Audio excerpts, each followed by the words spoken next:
Well, hello, boys and girls. Hola, ¿qué pasa? Hola.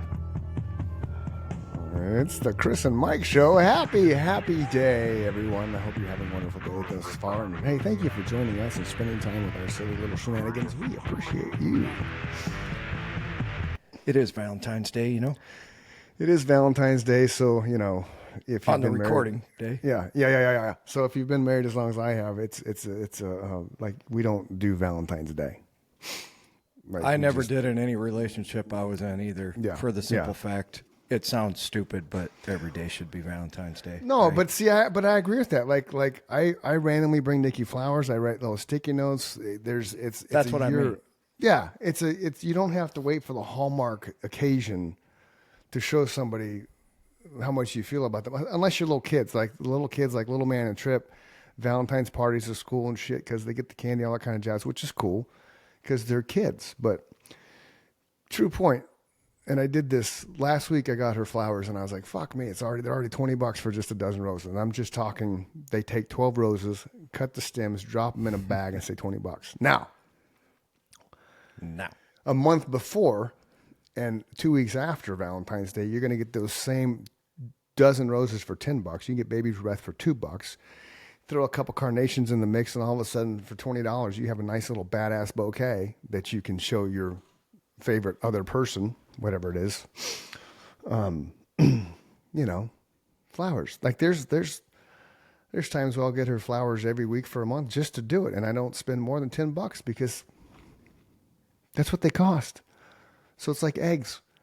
You can buy a dozen eggs for less than you can buy flowers for Valentine's Day. So if you saw my shit on on Instagram, go buy a dozen eggs, man. You know, you'll be winning. You could also get in little checkout I like line, the newest one you just put on there with the booze. 10 for 10. Yeah. Yeah, that was great. And it's true though. You don't need Cheaper to the spend, flowers right now, folks. Yeah. You don't need to spend hundreds of dollars if you know, you just don't, man. I think people that do, they're compensating for something on some level. But anyway, we're not going to talk about that because it's a Hallmark holiday, and you know we're all about America.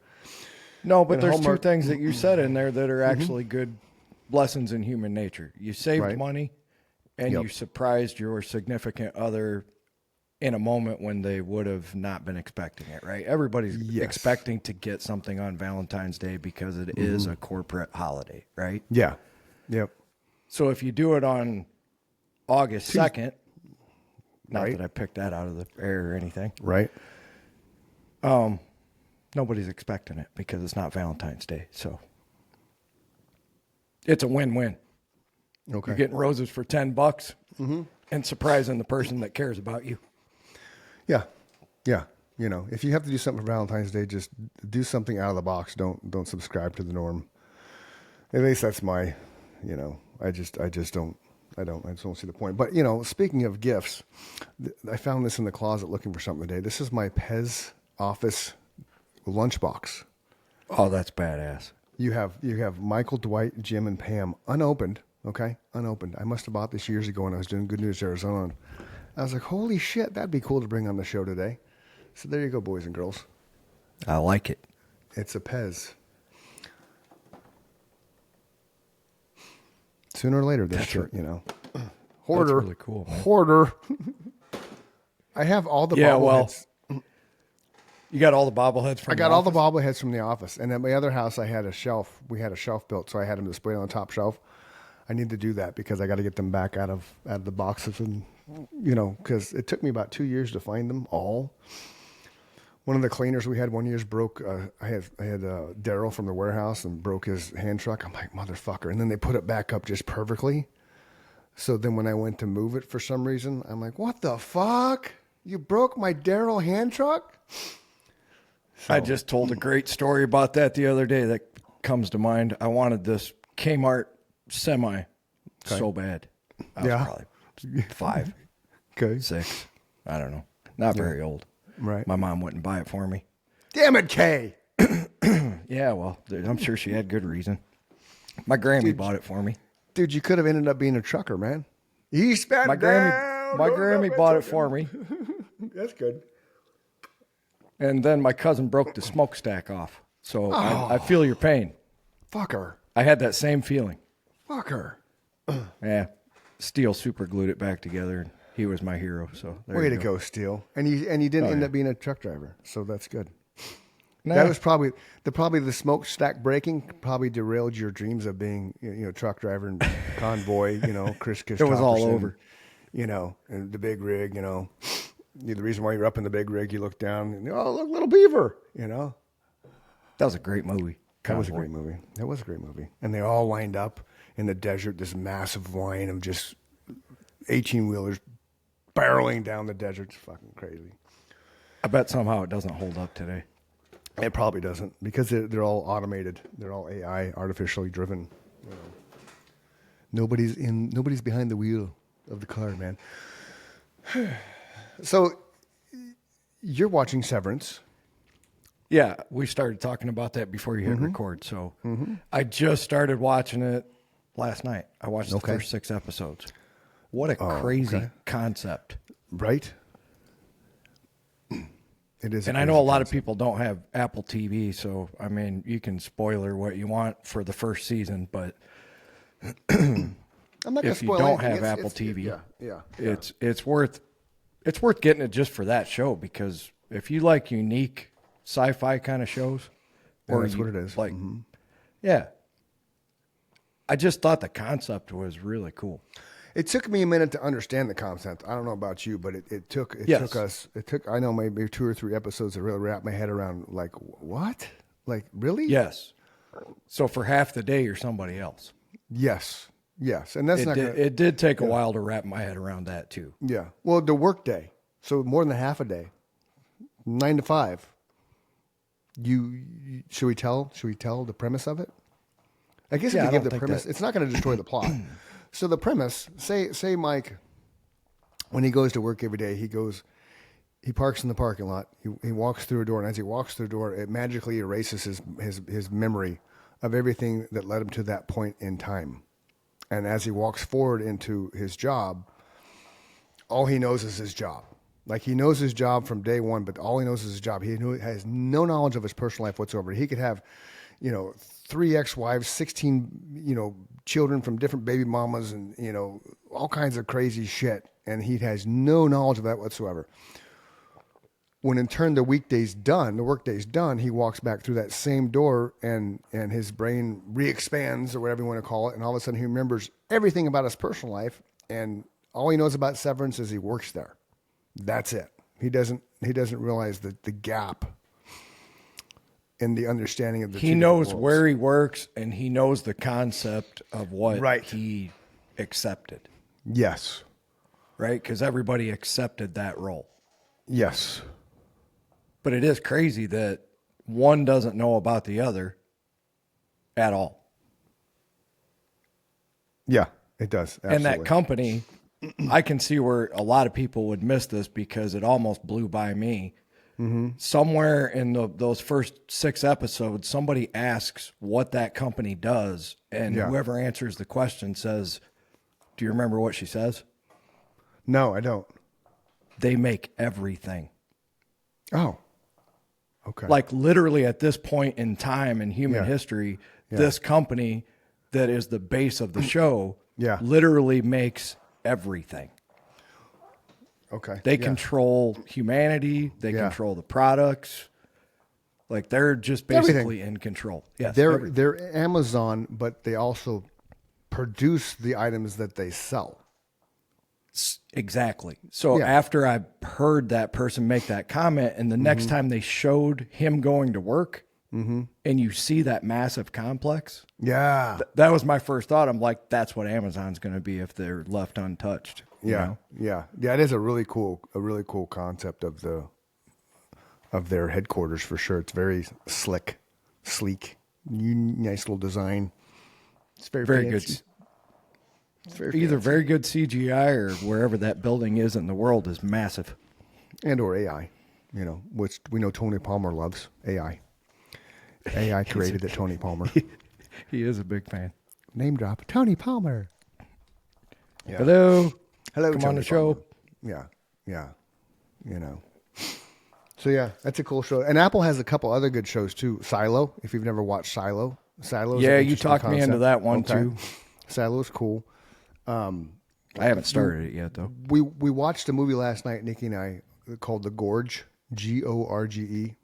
That was my other option before I started watching Dude. Severance. I watched the preview and I like the concept. It's good. Watch Okay, Gorge. I'll watch it tonight. Yeah, it was good.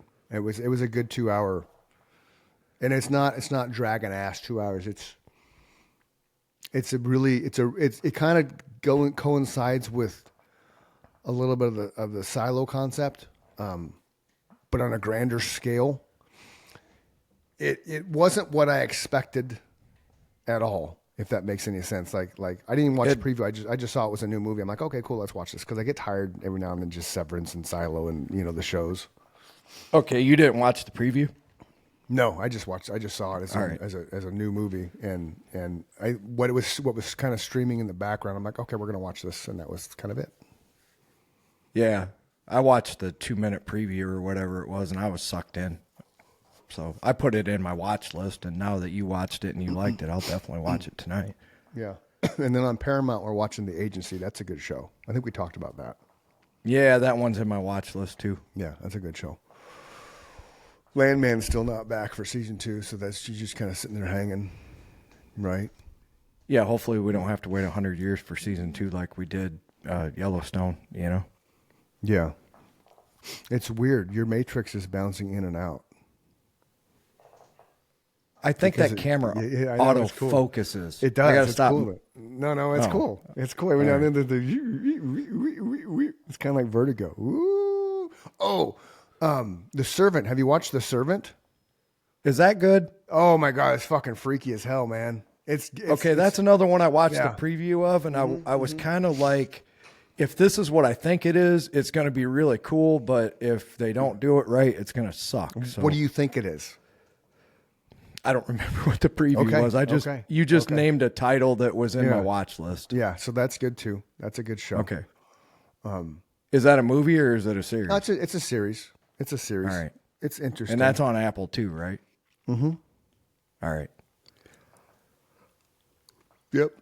I forget about the stuff that's on Apple TV, and then every now and then I go far enough to the right on my Fire Stick, and I'm like, oh yeah, I'm paying for Apple TV. I probably should watch it once in a while. Yeah. Yeah, no, it is. It's we go through I don't know, trends. Like we'll be on Apple TV for a while. Then we'll get tired of Apple TV, then we'll go back to Netflix, then we'll go to Hulu, then we'll go to Paramount. Now we have Paramount. Okay, Netflix. I'm just normal then. Yeah. Netflix. I do the same thing. Yeah, every now and then YouTube TV. YouTube TV is nice, like if we're both kind of just Saturday morning before I have to go do anything, I get up and throw that on and have Chop playing or one of those, white Something in the noise background. shows. Yeah. Yeah, that's what I use it for a lot too, other than sports. Yeah, just casual stuff, I also go through periods where, depending on how I'm doing mentally, spiritually, emotionally, sometimes I got to only watch comedies, Yeah.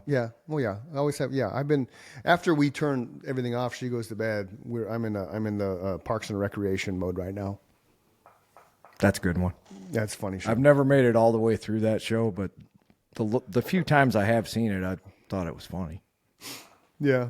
I think it like with every show because it was from the same people that did The Office, that did the Superstore.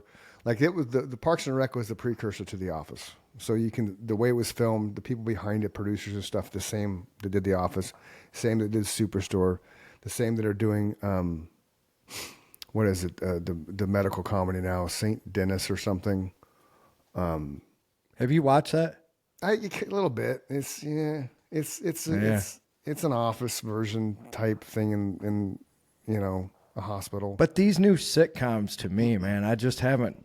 I don't know. None of them have grabbed me like at the level that a Seinfeld or an Office or South Park or right.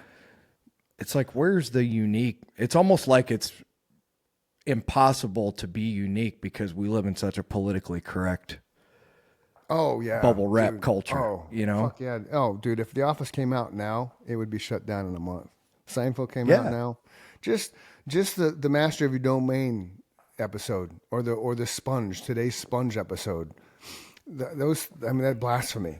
Oh my God. Like really? Oh, and yeah. then the fact that they have to have sex to save the friendship. Right. And it's just all the weird little sexual and perverted things they did. There's no way that was Larry David's brilliance. I'm sure that wasn't Seinfeld. That was Larry David's brilliance. Well, you asked a question the other day on your Facebook page, something to the effect of what do you consider the most classic comedy or whatever? Yeah. Is that right? I think so. Something like that. Imagine putting an episode of Sanford and Son or All in the Family on today. Oh, fuck. Right? And the first time he called. Yeah. No, go ahead. No, I was going to say Sanford Son wasn't as bad as All in the Family, if I remember right. But All in the Family, holy shit, that would all the little children from this generation, the hurt my feelings. I need my participation trophy would just lose their minds, man. And I agree with you 1,000,000%. But what I was thinking about with Sanford and Son is the way that he treated women. Oh. And the way he talked to his son. Remember, he always called him Big Dummy. Oh, that's true. Yeah. Even that wouldn't be allowed today. That's what I'm saying. That's how fucking sensitive we are. I just want to put this into perspective for people. Yeah. Yeah. You don't think that would be an issue? Put it on the air, and I guarantee you that enough percentage of the population would be offended at him being horrible to Esther and calling Lamont a big dummy all the time. That would be a huge issue. And then even All in the Family, man. He was so, the goes racism, the racism. Ooh. Meathead, and he called his son-in-law Meathead, which was Rob Reiner, Meathead. And he was horrible to Edith. Oh yeah. And he didn't respect his daughter. Like he was horrible to women too. Yeah, yeah. Kind of like Al Bundy, Oh, that wouldn't make it either. And there's another great show that I always forget about. Yeah, yeah. And I love Married with Children. Right, and I've had conversations with people that Married with Children by far was, in most people's eyes, the most realistic version of the nuclear family. Yes. As far as because you had the different personalities. The 20-second sex between Peg and Al, right? And Al lives of his high school glory days. Bud's all about hustling, side hustles and shit, and Kelly's all about selling her sexuality and shit, Well, until the internet came along, you couldn't be any more right, because that's what, until the internet brought the whole world together, they used to say that trends started on both coasts, right? And they worked their way towards the middle of the country. That's not so much the case anymore, because everybody's in tune, because you and I are doing a podcast 2,000 miles apart. So, right. But to your point, at that point in their lives, that was an extreme example of the way that people in what they called the flyover states lived their life in their 40s and 50s. And,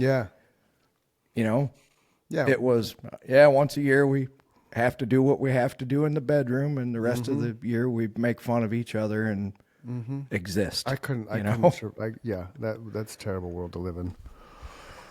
Yeah, once a year. Yeah, that's terrible. There was I'm trying to think about the stuff in the 50s, like I Love Lucy, Dick Van Dyke Show, My Favorite Martian. I Love Lucy. They couldn't sleep in the same bed. Right, they had separate beds. But so did Estelle and Frank, right, on Seinfeld, because of the Jimmy legs. Yeah, but they did it for Jimmy legs. Right. She had the Jimmy legs. Right. What was the one, Jackie Gleason, what was his show where he's a bus driver? Honeymooners. There you go. That would not that fly show. today. That would not fly today at all. Because every episode he was going to punch her. But he never did. I know that, but still. And I agree with you, but if you look at the I fucking love that show. I've watched every episode of that a million times. If you think about the underlying message to that show, he loved her so much that he didn't hit her, right? It's good. Yeah. And you laugh, but I know. if you think back to that time, it was acceptable if your wife was out of line to smack her around to get her back in line. Yep. Watch movies from then. Smokey and the Bandit. right? Fucking crazy. Yeah. Right? What's his face? He was pushing whether that was socially acceptable. Oh, yeah, but he was like, when I get home, I'm going to smack your mama right in the mouth. Oh, yeah. When he was the sheriff. You're right. Sheriff, yeah, Buford, there it was. Buford T. Justice. I needed you to say sheriff so I could remember his name. Great character. Great fucking character, man. And Him driving that fucking sheriff car. Oh, my God. When the top of it's going. And his son's Junior's holding his hat, holding his cowboy hat. Humility. Yep. And then the other little in that era was because those are great car movies, right? Cannonball Run. Cannonball Run was fucking fantastic, man. And Every kid our age wanted that fucking Trans Am from Smokey and the Bandit like there was no tomorrow. Yep. And Cannonball Run you're right, man. That was another very sought after comedy. Yep.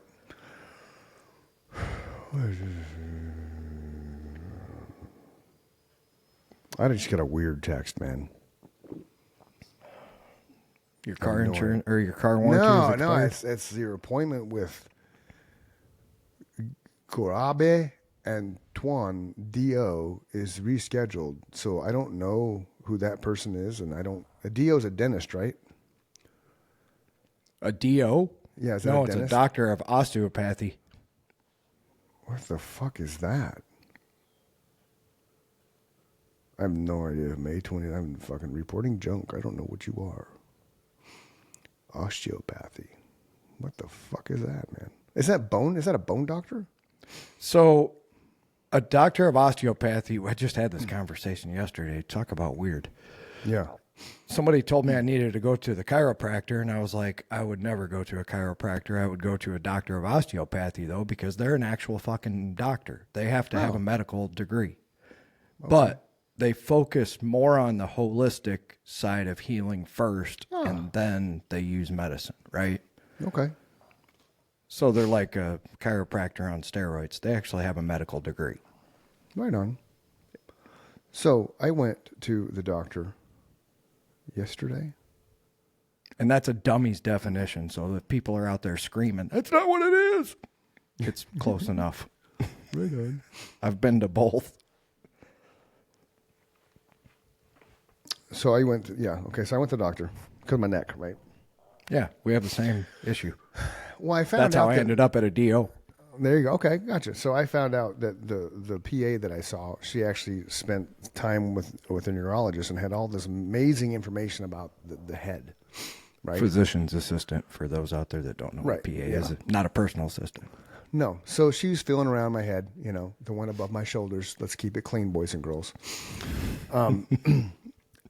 And so apparently you have these muscles. You have muscles in the back of your head, okay? Which makes sense, but I never knew I had muscles in the back of my head. Like I never knew my. Nor did I. Right? You have muscles. Your head has muscles. You have your skull, and there's tiny little muscles. So what she feels is going on is whatever she called it because it was a doctor word. That's fucking everything up. So we're gonna do physical therapy for like 6 weeks, and she's gonna make me take I don't know, Neosporin, Aspirin or something, some like heavy duty Advil on steroids for 10 days. And she thinks that will completely cure my problem because what she feels is the muscle is so tight, it's protecting the vertebrae. And so that's making it all tense, which then is causing it to pinch the nerve, which is causing all the dull pain and the constant tingling and shit. Probably 80% of the day, from here down. You and I are, not to interrupt you, but you and I are going through the same thing at the same time. I was literally bitching by 3:00 yesterday that it felt like every muscle on the left side of my shoulder was balled up into the tiny, like right before the Big Bang. Like somebody took all my muscles and just fucking squeezed them into the tiniest little fucking ball that created the most intense amount of pain straight up the back of my head. I can't even explain how bad it hurt. And I just kept thinking, I've been dealing with pain since, the car accident in 1998. Yeah. So this must be really bad because I've really learned to just get through my day. And like you said, almost all the time we have dull pain. Mama Kay has the same injury. She got rear-ended on a 2-lane highway. Somebody wasn't paying attention, going 60, 70 miles an hour, just bam. Bam. Same thing happened to me. Right. Bam. We all all three of us have the same injury, so we understand what that pain is. This was like that times 1,000. Okay. Yeah, see, I can't. And I don't know about you, but every now and then I pop my neck and all that goes away, right? I won't. Yeah. I can't pop it my must neck. loosen up that nerve or whatever. Yeah, mine still pops every now and then. Yeah, mine doesn't. I like this is a good day. Like when I had neck surgery and it was done with neck surgery, I had full fucking see. Oh, that's right. You had surgery.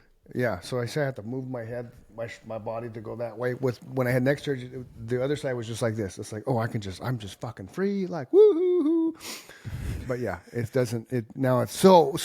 This is a good thing though, because then when I do this physical therapy for 6 weeks, which I'm waiting for them to call me, if it works, then that's something you and Mama Kay can do, because it's literally she's just thinking whatever the muscles are up there, whatever she said the word, it was a very doctory word, but she feels that with the crazy Advil stuff for 10 days will completely get me 50% feeling better within 6 weeks.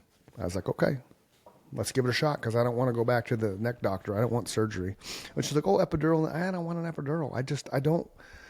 I don't want to mask it, because then if you mask it, the next thing you do is you're doing shit that you think you can do because you don't have any pain. And all of a sudden that fucking mask wears off. And then it's like, I even said it to her in the office. I'm like, so when it wears off, is it holy shit, drop your knees pain? And she chuckled. I'm like, I'm serious.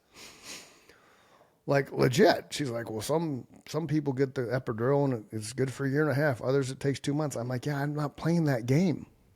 I don't want to play that game. To the point where I kind of want to start looking into stem cells, because I think, well, maybe the stem cell thing would help just fucking straighten that motherfucking thing out. I've heard nothing but positive results. I have too with stem cells. But how do you find stem cell people? I'm not going to Google stem cell research, because then you're it's like I see a billboard in Phoenix. Here's what I'll tell you. Okay. Tell me about the billboard first. I won't forget my thought.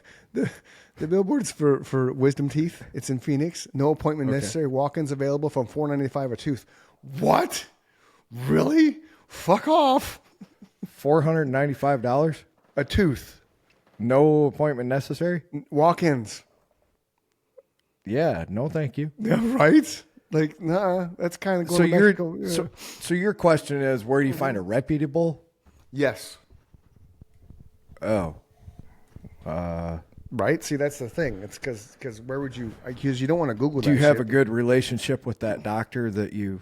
Is that something they would refer you to? I don't know. I didn't think about it when I was there. I wish I would have. That's where I would start, with a legitimate medical professional that's going to recommend you to another legitimate medical professional. But the people that I've heard positive results from are people who are going to what you're looking for, some people that are doing it the right way, legally, ethically, whatever. And they're mostly MMA fighters. Oh. People who are trying to recover quickly from an injury. Yeah.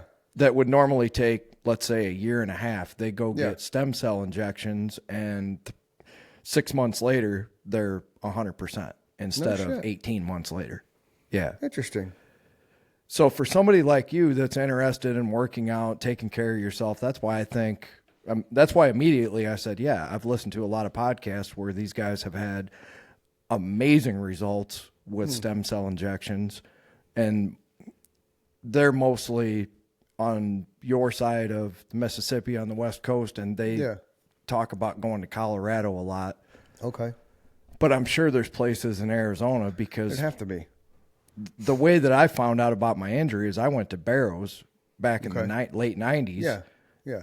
And they were they were the second most advanced neurological institute in the country. I think Mayo in Chicago is number one, but wow, they're only number two to the Mayo Clinic. So okay.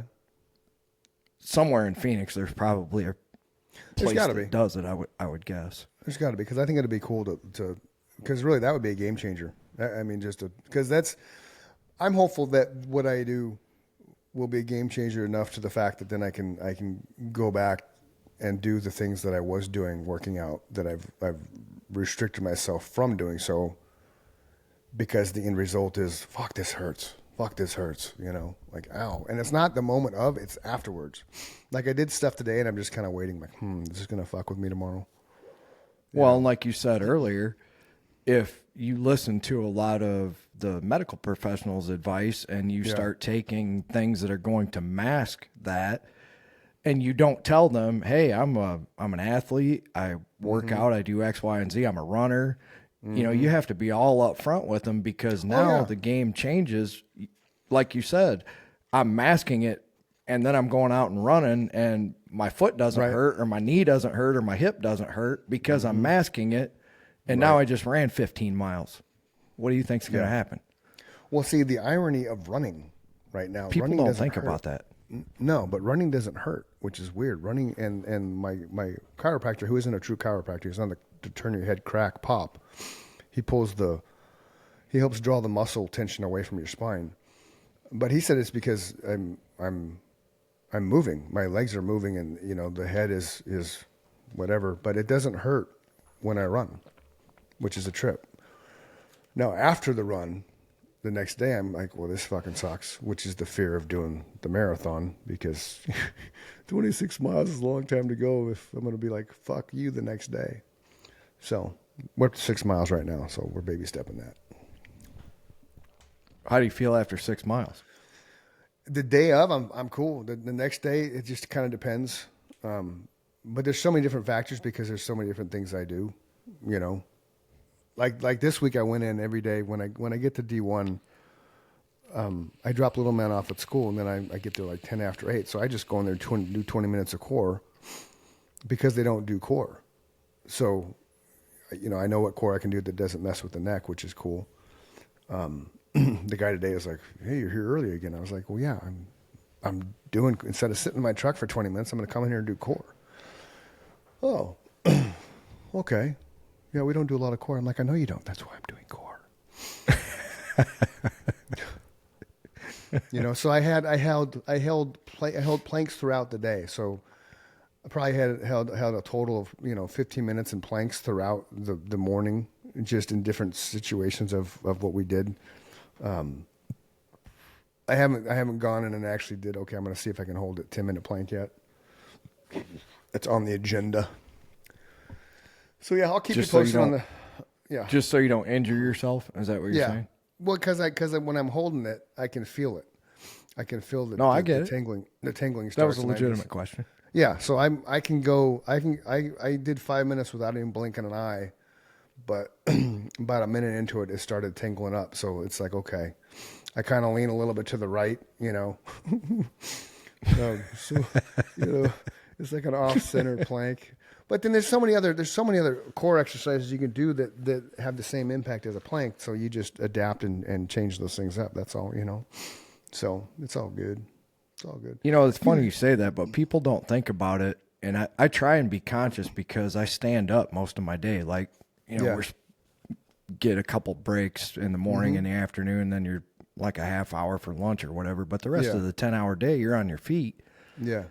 You have to be conscious you're not leaning to one side all the time, and I'll catch myself doing it. And like you said, man, we were having this conversation yesterday. It's fine when you're 20, it's fine when you're 30, because your body is like, you're like a rubber band, man. Yeah, yeah. You could have got smacked in the face with a shovel when you were 18, and you did like shaking your head like a cartoon character and been, I got a concussion, but let's go drinking. Yeah. When that happens when you're 50, you're seeing down. stars. Yeah. So I noticed that I'll be getting up from watching TV or whatever. If I've been leaning to that one side all day, it's like, oh, fuck, I need a new hip. Jesus. Yeah. Well, why don't you try when you're standing? Try engaging your core. Do that all day. Engage your core on and off. Well, like when we run the trails, okay? I'll engage my core the whole time I'm going up the trail, going up the mountain. for a mile and a You half. got to define engaging my core. I'm not a. Okay. That'd be like me saying, "Hey, Chris, we're gonna play a two octave range here from A minor to G harmonic minor," and you're like, "Just fucking play the thing, and I'll sing over the top of it." Yeah, there right? you go. So now, if you want me to do something, you have to define it. Tighten it. Tighten your core. Tighten your stomach muscles. How? Just sit there and go like you're gonna like you're going to the bathroom. Oh, okay. As long as I don't have to take a shit. Well, right. It's just But if you do that, if you hold like when you tighten it up and you'll feel it tighten, right? Can you feel it? All right.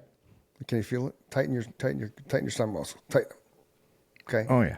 Okay. So if you do that off and on during your 10-hour shift, within 2 or 3 weeks, man, you're gonna be fucking cut because you just so when we run up the trail, when we do Santan Mountain, we'll go up a mile and a half up and a mile and a half down. So on the mile and a half up, I'll just engage my core.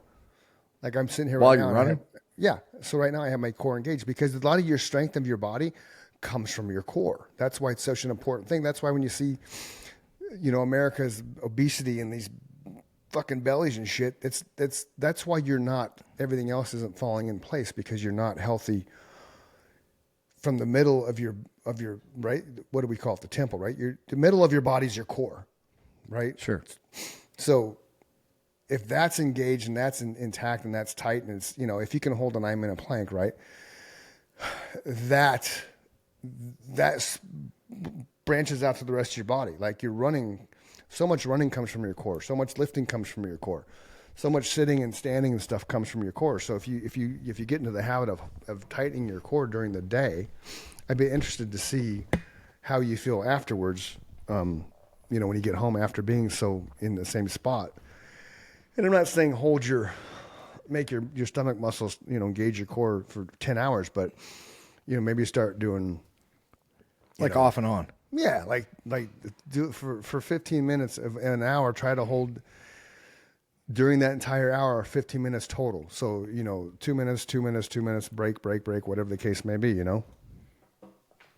That's a good idea. Accepted and received. Yeah. So it's one of those weird things. But that's kind of comes to my stupid little overly competitive with myself nature, like. Well, you said it on the last episode that blew my mind. Like, yeah, we're all terminally ill. We're all terminally ill. Yeah. So whatever you can do to, prevent that one more day from happening, I would say is a benefit, Mm-hmm. Yeah, I thought about that last night too. It's like, okay, that was, because when you sit back and actually think about that, as soon as you're brought into this world, you're on your way out. It's just literally from the moment you're conceived, you just don't know it. Right. And that's kind of like that quote that's saying, get busy living or what? Get busy living or get busy dying. Is that what it is? Correct. Yep. Yeah. And that's the thing though. It's like, you have one life. Like we have one life. Whether you believe in reincarnation kind of shit, this is your life right now. This is what you have. As far as we know, this is it. Yeah, this is it. So that's why little shit like the neck thing just fucking irritates me because it limits what I want to do. And I know I can do it. Like I know I can do these things. It's just hopefully this physical therapy concept works and it just takes it all away. And then I just got to learn how to maybe go back to strengthen my neck muscles or something. And that's an important message too. Like, when you kind of inspired me to start playing at a level that I hadn't played at in a long time again, which, I wanted to. I just felt like,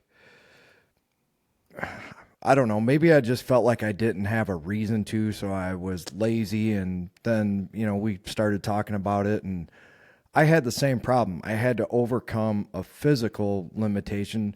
So you'll always hear people say mind over matter, right? You can do anything you put your mind to. But what you got to be careful of is what basically we've been talking about on and off for the whole show. You can't injure yourself while you're doing that, No. And when you're young, you don't realize that you can do permanent damage, Mm-hmm. Guys like Dave Mustaine almost couldn't play a guitar anymore because they kept playing through the pain, and that's that's kind of a lot of how our parents were raised and how their parents were raised. It's like, hey, be a man, tough it out, rub a little dirt on it. But, Yeah. he had like radial nerve damage to the point where the doctor was like, if you ever play a guitar again, it's not going to be at the level that, You're you accustomed have to. been for the last 20 years or or that you're accustomed to. He made a full recovery, but he did it how you've been describing the whole show. You have to know what the injury is, and you have to overcome that injury, not just mask Right. the pain. Yep. Otherwise, you may not be doing what you want to do every day either. I'm talking Well, to people at home all the time, Right. And that goes back to when I stress fractured my foot. Nobody could diagnose that properly for 2 years, so I continued running on it. And what was the end result? Because of that, I was in a boot for 8 months, which could have been which I feel is the direct correlation to where my neck's at now, because I was for 8 months. Listing. Right. For 8 months. And then when I got on, and I used the little elevator boot on the other foot, and I tried to do that shit. And, it was my right foot. So I had to still drive. So the boot was off when I was in my truck, and if it would have been diagnosed proper the first time, I never would have continued running the way I did and doing what I did for 2 years. Because it would have been, okay, now you got to stop. Things got to heal, and then you go back to it, which, would have been ideal. You have a list of things that you wanted to talk about. You're fine. I was just listening to your story. Well, I know, but I didn't want to forget about your stuff. That was my story, man. Oh, all right. Yeah. So these were just basically 15 rules to live by. And some of them I agreed with. And, I would have never brought it up if I hadn't got to some of the ones that I didn't. So, Okay. the first one I think everybody would agree with: fear doesn't stop death, it stops life. Agree with that. So you're never going to know what you can do unless you try it, right? You got to just not be afraid. Just like we started this podcast and certain people told us certain things sucked, and we didn't cry and fucking stop doing it and say, we're no good at this. We changed the things that we thought needed changed, and the other ones, fuck you, we're just going to do it this way. Yep. Okay, number 2, if it costs you your peace, it's too expensive. That one I agree with more than anyone in the 15 that's on here. That is kind of cool. So if somebody asks you something to do something that costs you your peace of mind at any level, it's not worth it. Yeah. Not when you've been where Chris and I have been, where I like that. we almost lost our peace of mind and our lives at the same time. Right. Okay, so number 3, you've actually made this point, maybe not in these words, but definitely you've made this point. Number 3 is people only see the decisions you've made, not the choices you had. Yes. I like, that's a nice one. That's a really nice one. You've said it, maybe not in those words, but you've actually made that point several times. That's why I liked it. Number 4 is never take criticism from someone you wouldn't take advice from. I fucking love that one. Never take criticism from somebody you wouldn't take advice from? Yes. That's fucking right on. That's kind of that thing that I saw somebody posted something the other day about, what was it? Why do you let the haters keep you up at night? I'm like, that's such a fucking stupid thing. Like, if you care that much about what other people think, there's something wrong with you. I just had that conversation in the last 2 days too, man. I couldn't agree with you more. Yeah. That's something that's an old school mentality. It's like keeping up with the Joneses and keeping the appearances up. And like, who the fuck are they? They're trying to keep their appearances up too, and they got skeletons in their closet too. You just haven't found them yet. Yeah, exactly. Nobody lives a perfect life, and if they come across as they do, they're fucking high. They're lying. It's not true. Nobody's life is what you see it online. We've talked about it before. Oh, happiness and joy and rosies and all these kind of things. And all of a sudden, 2 weeks later, they fucking vanish off Facebook. And then a week later, everybody's getting divorced and fucking chaos and the shit hit the fan. It's because you're not real. You're fake. You're putting on a show for the world that you think the world wants to see, where people want to see you, not your version of you. They want to see you. That's like when I do my videos and shit. And sometimes I will fuck up when doing them. I leave the fuck ups in there. Yes. People like that. It's the genuineness of your soul. Like this show, there's no filters on this shit. We don't have makeup on. We don't have stage lighting and shit. This is just two fuckheads having a conversation randomly a couple times a week and sharing it to the world. You choose to like it and listen, which is great because you probably have the same mindset that we do and like to hear our stories about recoveries and the music business and my being funky real ass neighbors. Right. You're real and you're raw, and everything we do is not necessarily relevant to today's world, but it's relevant to what we do and who we are and how we feel about things. And that's a genuine thing. People like genuine people. People don't like people that are fake. Fake people don't exist very long, and they disappear off into the shadows because they're fake. The point you just made is the definition of rock and roll, right? Rock and roll's not perfect. We never strove to be strove. I don't know if that's a word. You never strive to be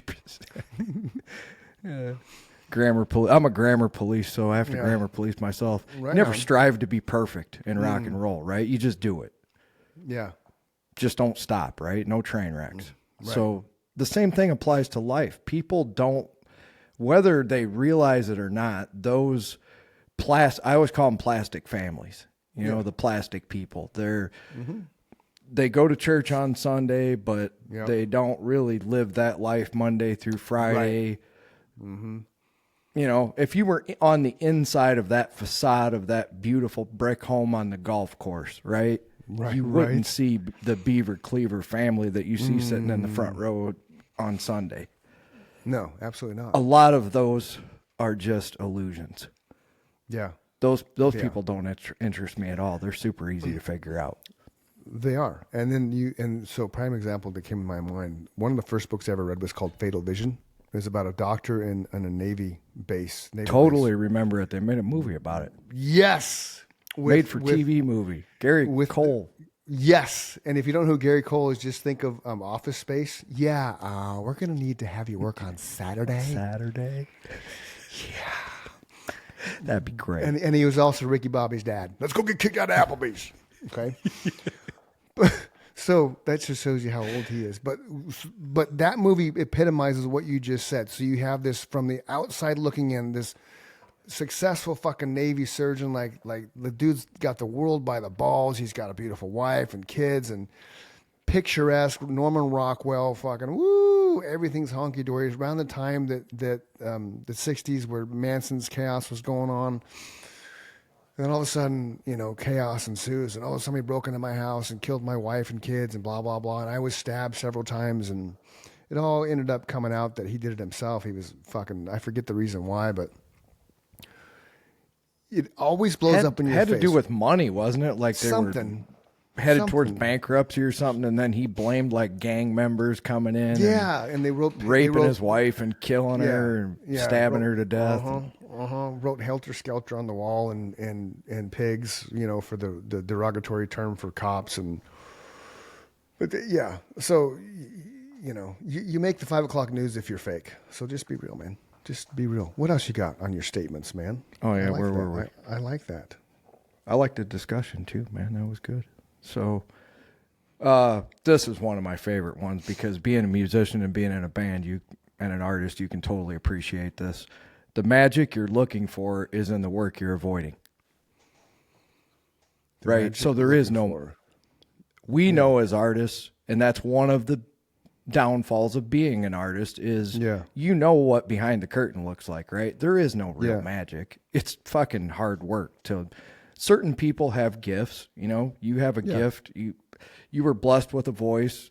I was blessed with the ability to have an individual style. There's a lot of things I can't play, man. I'm not the best player in the world by any stretch of the imagination, but I had a unique enough voice that people wanted to hear it, just like you said with the podcast. We're fortunate that people want to listen to us ramble like endless fucking lunatics, as Tony Palmer calls us.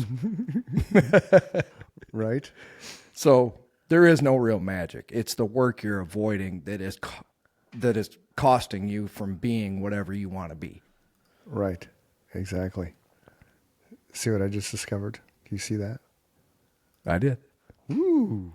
I see these little things unless I'm a squirrel. I see these little things like, oh, what's that? But you know what's cool about that is that's going to the Twitch stream right now, and that will go to your YouTube channel. So woohoo! Yeah. Our YouTube channel. If you didn't know that, Chris and Mike show on YouTube and Instagram, and you can find us on Facebook. So And when I say these things, he knows that I know that he knows that I know that it's I know that he knows that I know that we're all on the same wavelength, but it's pointing to point out that you can find us on Instagram and socials, and it is. come along. It's also important to know that one of the reasons that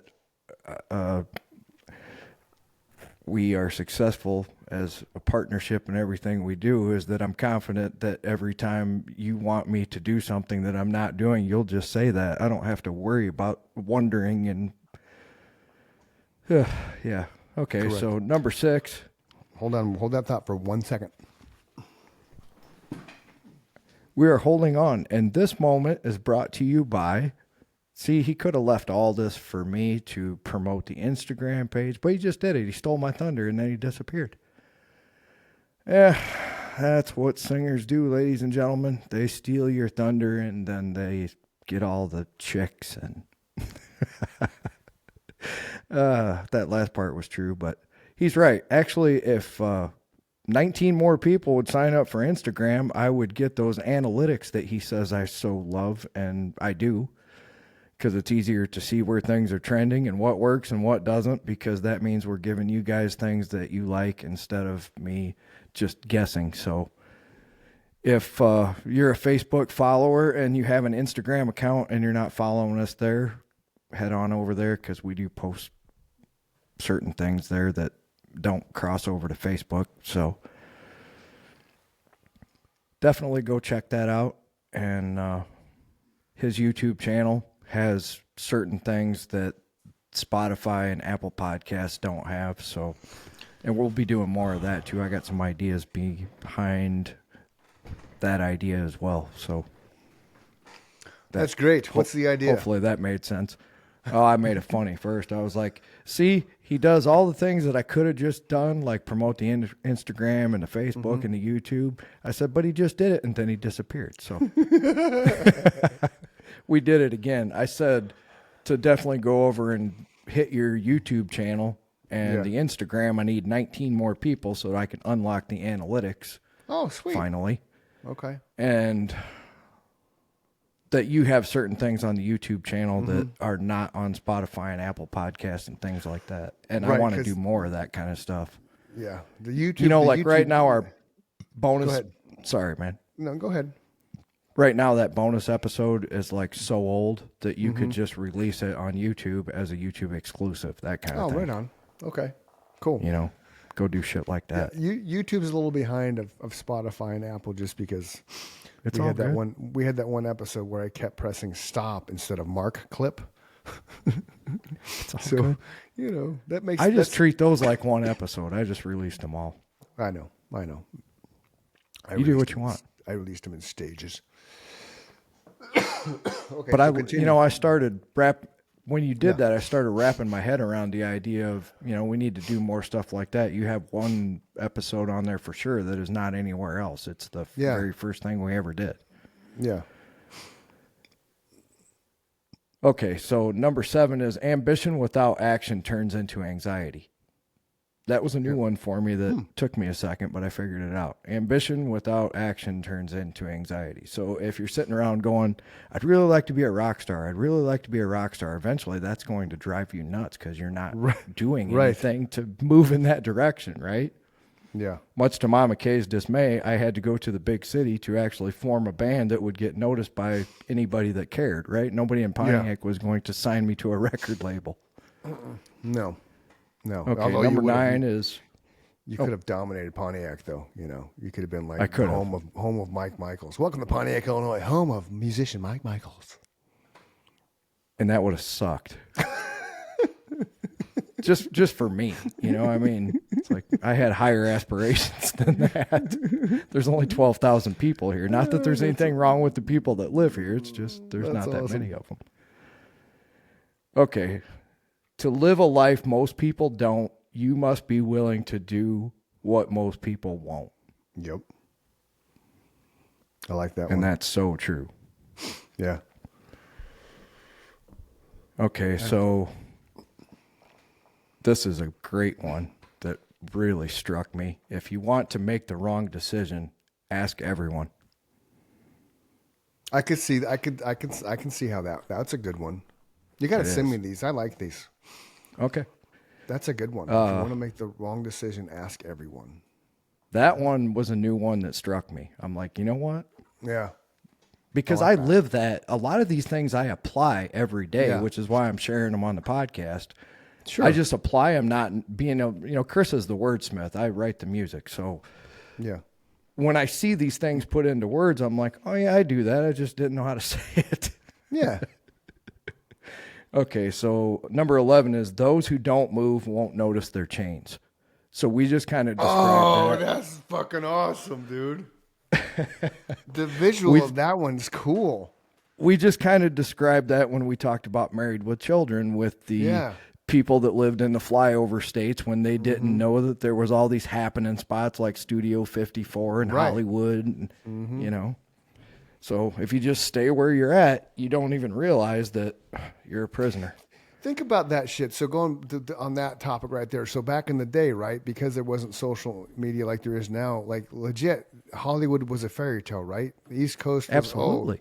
East Coast was that's where I go to make it big in business shit. Hollywood's where I go to make it big in the industry, the entertainment industry, and the bus rides and all the people that showed up in Hollywood with fucking $20 in their pocket and a suitcase in their hand, and one of two ways: you're either a fucking living on Skid Row. One of three ways: adult film star, or you made it to the movies, right? Or maybe fourth one, you blended into the woodwork and you're working at Denny's as a server for 20 years.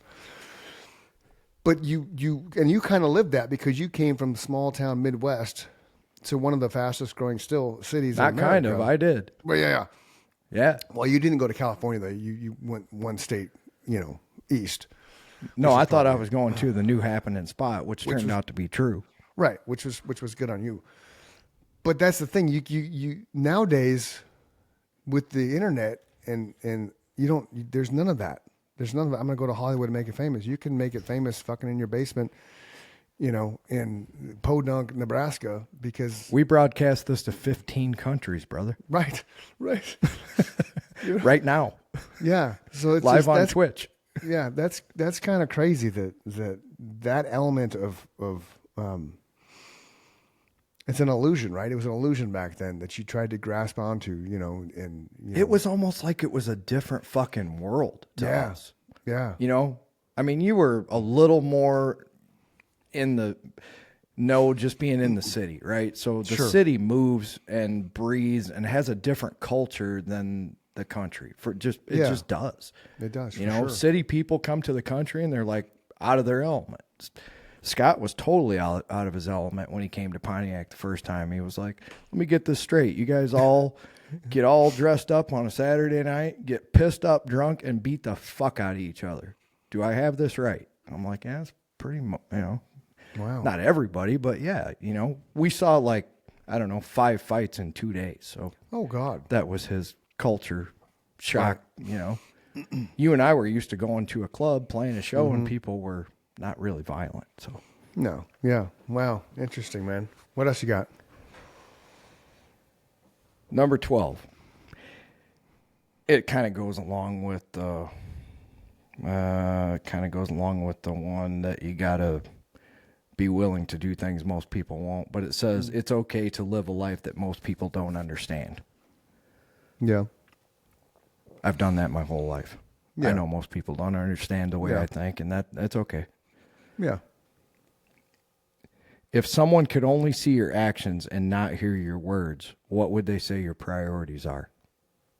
That's deep. That is deep. If someone could only see your actions and not hear your words, what would they say your priorities are?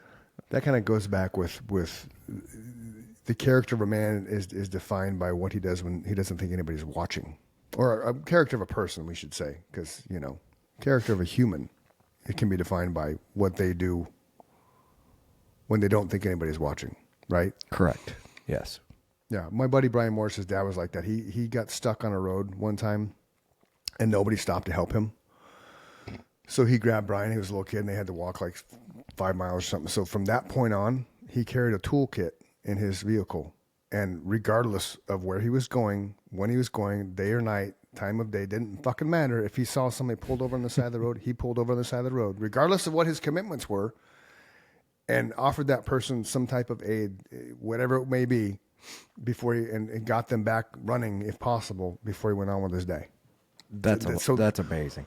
Right? He passed away last year, but that, when I heard that story, when Brian told that story about his dad, I was like, oh, that's amazing. Because every time I run into his dad, I met him once, but he remembered me every time because he was a high school teacher, auto shop, and mechanics, all that kind of jazz. One of those really cool hands-on type teachers back in the day.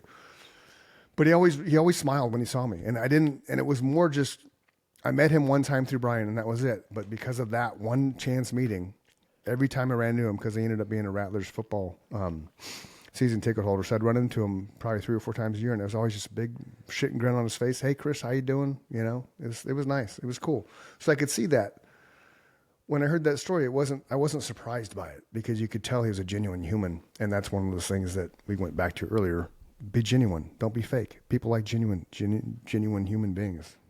Well, and that's one of the things I told you I did when I decided that I had to do a 180 was I started asking myself the question, instead of how would I react the exact opposite? If someone was, because I want to be annoyed all the time. I just do. Yeah. I still do. That's one of my flaws is when people are not using common sense, and what in my head, I'm always like, dumb fuck, Jesus.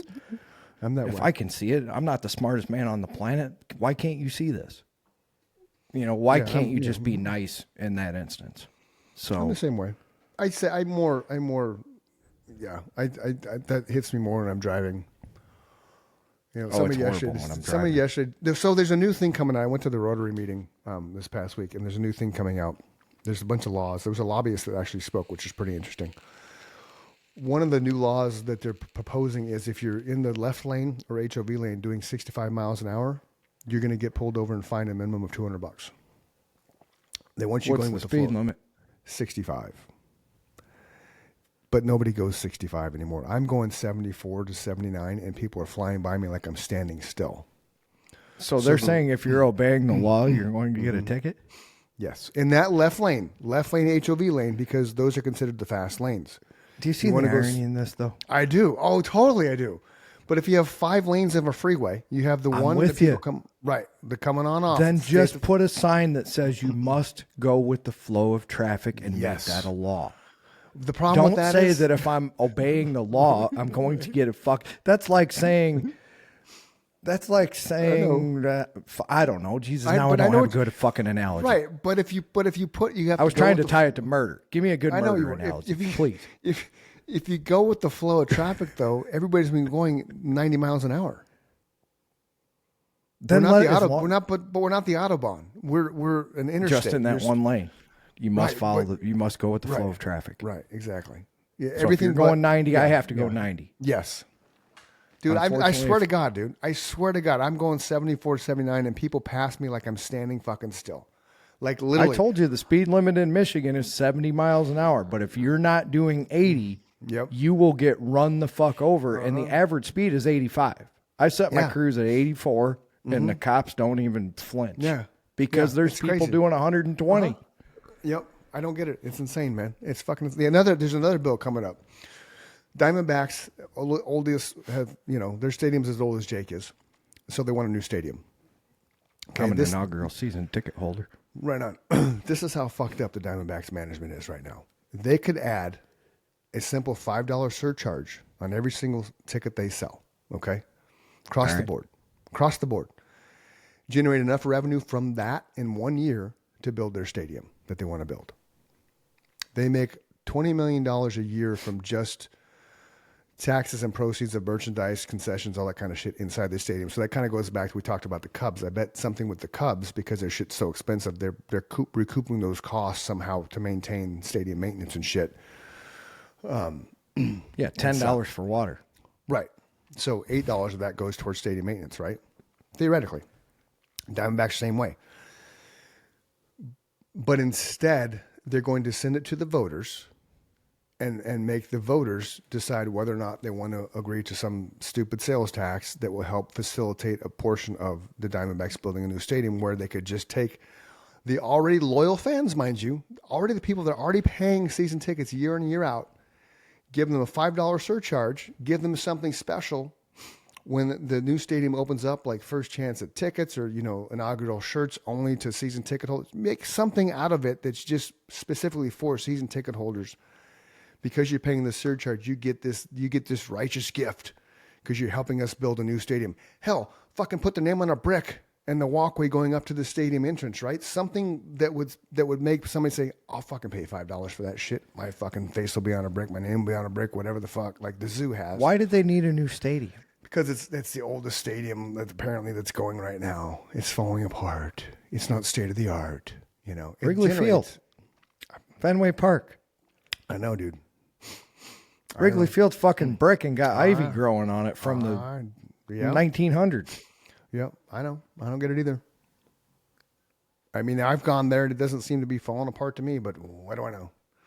That was the state-of-the-art stadium of the time in 1999. I mean... Right. Yeah. Dodger Stadium's old as fuck. I know. I don't get it either. I don't understand it. Be happy with what... And then he was like, somebody in the group said, well, is it something that will make them leave? I was like, oh no, they'll figure something out because they don't want to leave the state. Well, then fucking surcharge. The other thing he dropped was that the money that Arizona has from state and federal funding, $7 billion with a B, goes to K through 12 elementary schools. So I asked the question, how much of that $7 billion actually goes into the schools? He didn't know the answer because the problem with certain school districts will have 30 admin staff. 30 admin staff making six figures each with, it's insane. You don't need 30 admin staff for a school bloated. District.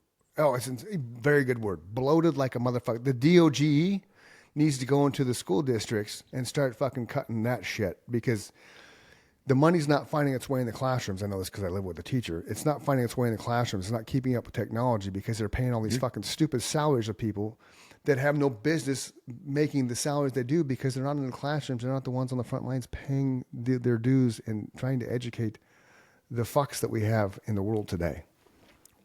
And firsthand, and anybody who has kids going to school knows firsthand that money is not getting to where it's supposed to go because the teachers are struggling. Right. And then you have then you have schools that, like Little Man goes to Riggs Elementary and their population is like at the highest, right? And then where he's going to go next year is this Chandler Auxiliary School, which is across the street from us.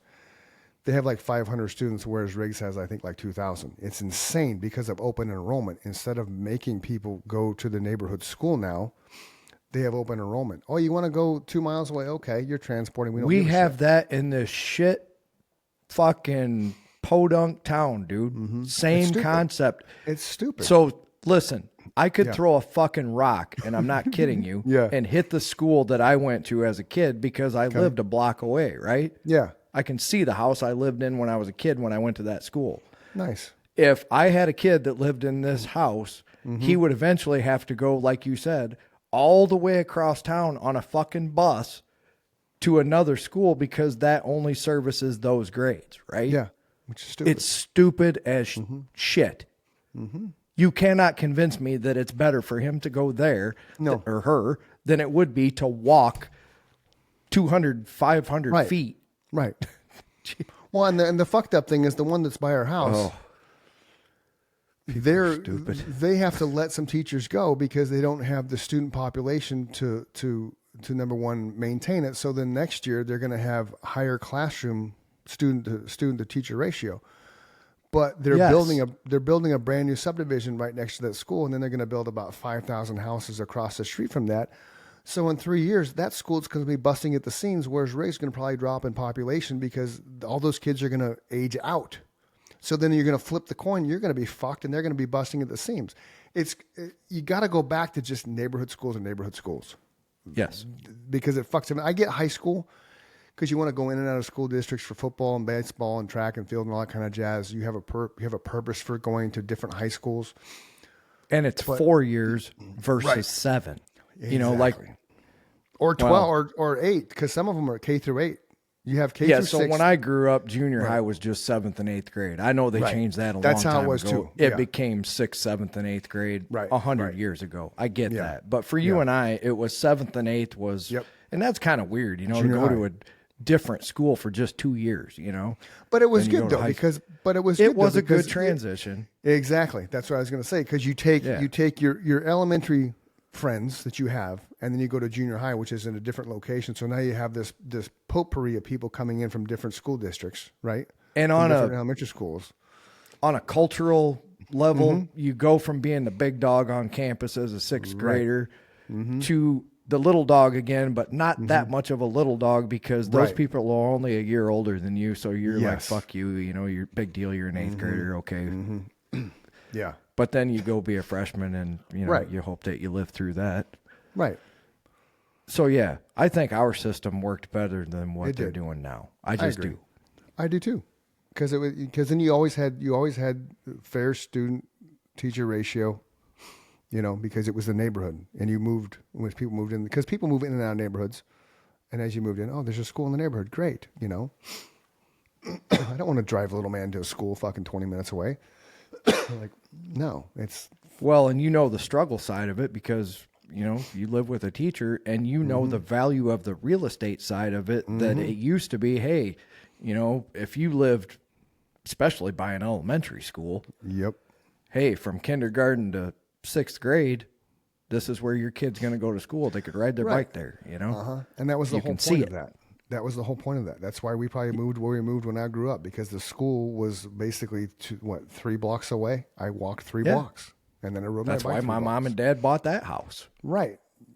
And you grew up with the neighbors and the kid, and everybody in the neighborhood went to Absolutely. that school. So, and you know, that's the thing. So, was that all your statements, or did you have another one? Was that all 15? Oh, no, because the last 2 are really good. Okay. You can't have a new reality with an old mentality. Yeah. So that's great for people like Chris and I who are recovering addicts. We know that better than anyone. You can't keep doing the same thing and get a different result. That's the definition of insanity. Agreed. And number 15 is 4 words, but they're super powerful. No risk, no story. Yeah. There you go. So this is a statement that I was going to make a while ago, and it just came to me again after I said those 4 words.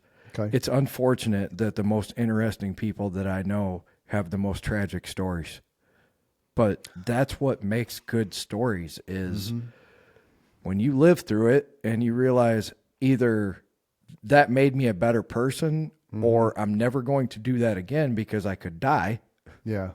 Those are powerful moments in people's lives that make them, I think, a kinder, more empathetic person towards other people's feelings, you know? Yeah. You can see what people are going through. I just had a good friend of mine tell me that they went to recovery and came back and, you know, are hoping to be successful. So my words Yeah. of encouragement were, you got my number, man. You know, Yeah. if you have a moment in time where you feel like you're struggling, reach out. That's all you got to do. Yep. You can come over, we can hang out, listen to music, watch TV, whatever you want to do. Because I've been there and I know what that shit does to you. And I was proud of him for making it through it, you know? Yeah. Absolutely. Just as man. proud of him as I was of myself because of having overcome that, you know? Yeah. Yeah. Every not bit easy. as you are when you hear a story that someone says, hey, you know, thanks to whatever little part you had in it, Yeah. you know, I'm successful. So Yeah. that was awesome. It is awesome. And that's a good place to wrap up today. All right, brother. And I will say, I don't remember. This past Sunday, I hit 20 years sober. Oh, shit. That was the first thing I was going to say. I'm in the shower. I'm like, I fucking forgot last Yeah, time. that's okay. So It's congratulations, okay. Thank you. officially. Thank you. It's okay. You think I totally love the fact that one of my favorite human beings is still alive 20 years later Yeah. to be able to say he celebrated another anniversary. So All right, hey, right back at you, dude. When's your anniversary day again? it doesn't matter. Just It does. When's your we'll sober do day? mine next month. I don't know. You don't remember? It would have been like in 2008. So Okay. I don't know. We'll just call it 2008. Yeah. Right on. I was about 18 months sober when I moved back here, and that was in December of 2009. So Okay. 2007, middle of Right on, dude. 2007. Yeah. Good job. Good job. Love you, brother. No hard drugs since then. Woohoo! Yeah. Me either. No interest. None at all. With You that, live a boys way and gr- cleaner life than I still do, but I don't have any addictions anymore. Oh, sorry. It's all Yes, good. Go ahead. No, Close this out, brother. I was just going to say, don't let the bad days win. You know, there's always somebody that loves you that's going to miss you if you're not here tomorrow. So Amen. don't be that person that, ruins somebody else's day by you kind of, being a dumbass and taking your own life. So don't do that. Yeah, I thought about what I said with people not having friends last week. Yeah. If you're one of those